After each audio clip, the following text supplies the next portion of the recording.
Let's cross to Canberra now and catch up with the National Senate leader, Bridget McKenzie. Thanks for joining us, Bridget. Of course, Parliament was sitting today primarily to have condolence speeches about the Queen. Australia's mourning goes on into a second fortnight.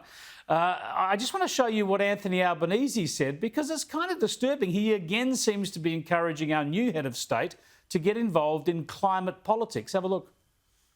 I admire King Charles's passion and his commitment to the natural environment and sustainability.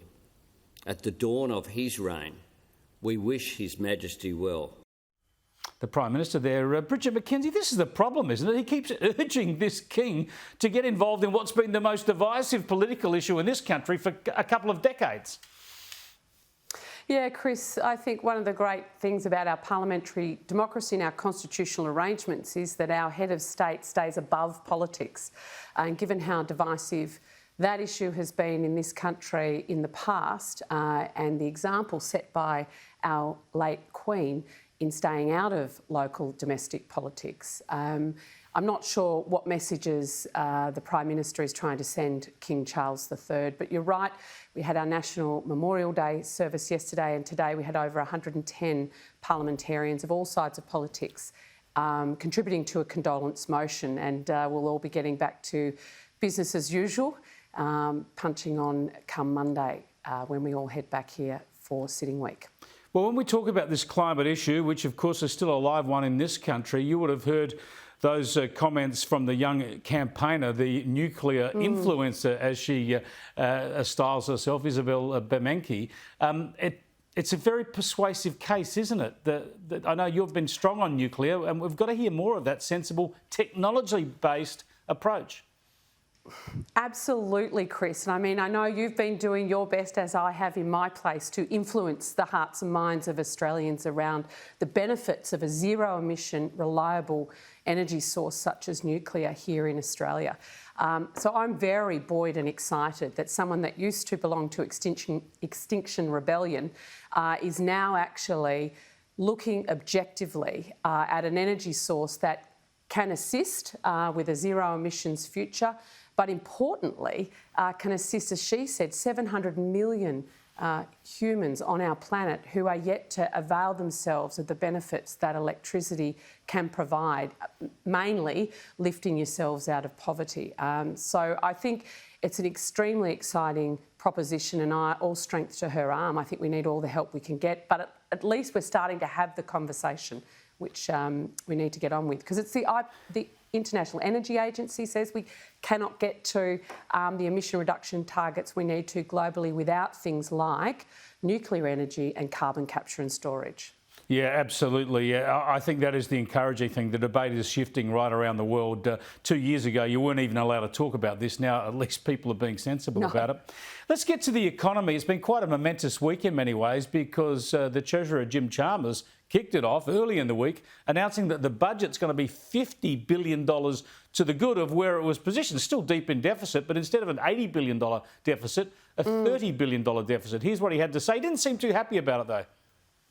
The budget deficit for 21-22 will show an improvement of almost $50 billion from what was expected at budget time. This substantial improvement is welcome, but the bulk of it is driven by temporary factors.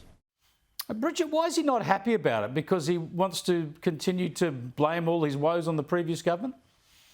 Yeah, I think it's, you've got to take the windfall gain where you can get them. And a treasurer with $50 billion in his back pocket that he didn't think he'd have last week should be a very, very happy man.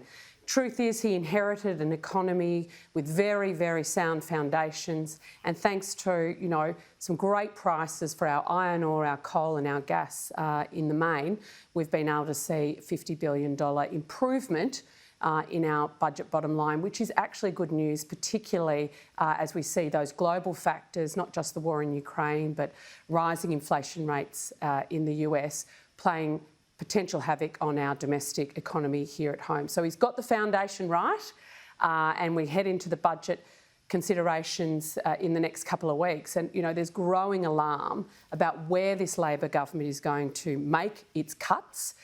They've flagged infrastructure, my own area of responsibility, and also regional programs as areas they're going to look at cutting. And if you're looking at where a government should be spending money at times like this, it is in projects and programs that build productive capacity and economic resilience, where you should be continuing to invest, not cutting them.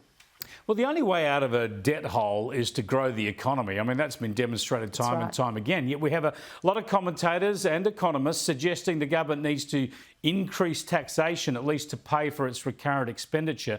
Surely that's only going to stifle growth. They need to keep taxes as low as possible and presumably try and cut some recurrent expenditure. Is there any recurrent expenditure that the coalition would point to and suggest should be trimmed? Well, we think we left the economy in really sound shape given the COVID-19 restrictions that we saw, particularly on small to medium businesses over that 2-year period. And then thanks to the commodity prices being what they are, this government is getting windfall gains. Now, there's two things that are going to actually assist Australians deal with the cost of living pressures.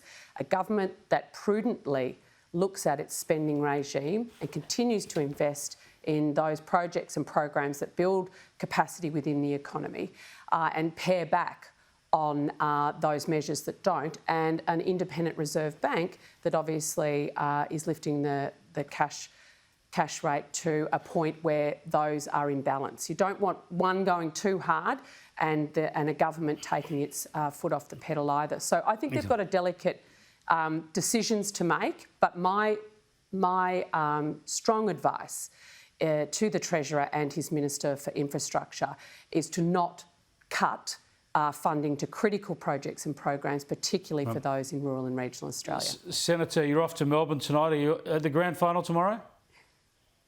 Absolutely. I've got a 31-year-old who's never seen his Cats win. So don't tell me. You're on the Cats bandwagon, are you?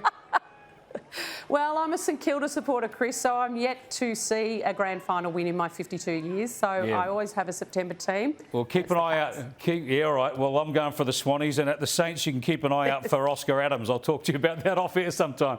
Thanks for joining us. That's the Nationals Senate leader, Bridget McKenzie.